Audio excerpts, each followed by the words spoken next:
Start.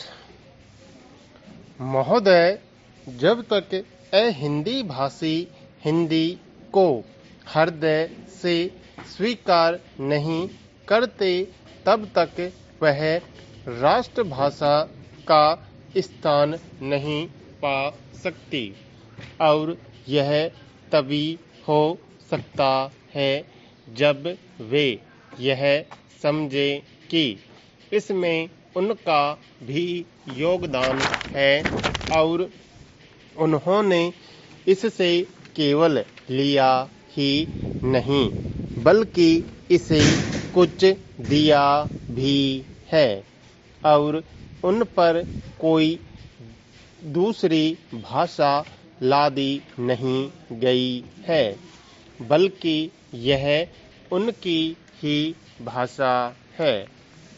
मेरे कहने का अर्थ यह नहीं कि आप उनकी ही व्याकरण अपना लें।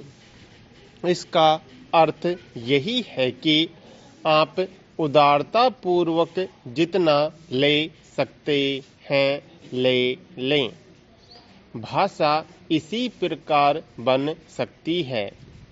यह भी आवश्यक नहीं है कि उसको स्वीकार करने पर आप वही लिखना आरंभ कर दें, परंतु जो वे लिखें उसको आप गलत न समझें।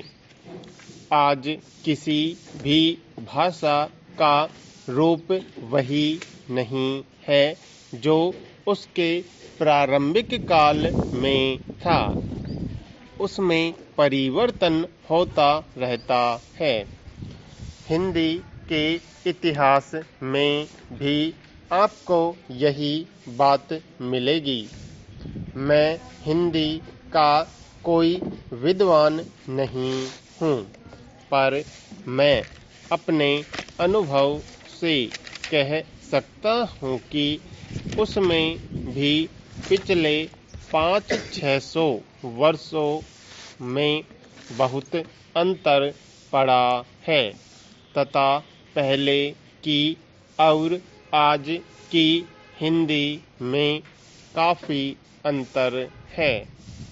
इसलिए नवयुग में जब वह देश की भाषा बनने जा रही है तो उसमें थोड़ा अंतर करना भी पड़े तो वह स्वीकार कर लेना चाहिए, जिससे उसका अन्य प्रदेशों के लोगों के साथ मेल बैठ जाए।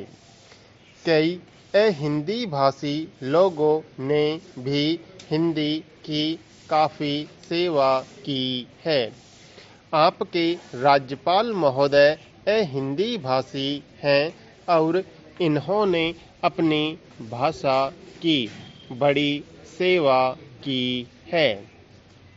यह भी हिंदी के पक्ष में थे और इन्होंने बड़ा योग दिया, जिसके कारण हम संविधान सभा में सफल हो सके। इनका भी यही विचार है जो मेरा है। मैं चाहता हूँ कि इनको भी हिंदी की सेवा करने का अवसर दिया जाना चाहिए। उसका फल हिंदी के लिए और देश के लिए अच्छा ही होगा। मानपत्र में आपने संस्कृत के संबंध में कहा है। मैं मानता हूँ कि हमारे देश में संस्कृत का अध्ययन आवश्यक है, क्योंकि देश की सभी भाषाओं का स्रोत वही भाषा है।